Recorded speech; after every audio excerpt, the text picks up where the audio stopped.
Kaya wag mo na kaming lokohin, BBM. I-abolish mo na yung ICI mo. Gumawa ka ng komisyon na paniwalaan ng tao. Kahayupan nyo, mga congressman at congresswoman na mga ganid kayo. Ginamit nyo ang General Appropriations Act ng 2025 dahil election, magi-election. Kasi ambisyon ni Martin Luther King, i-control ang mga congressman, ang mga district, ang mga party list para sa 2028 election na siya ang tatakbo na presidente.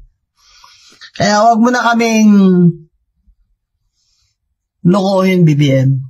I-abolish mo na yung ICI mo.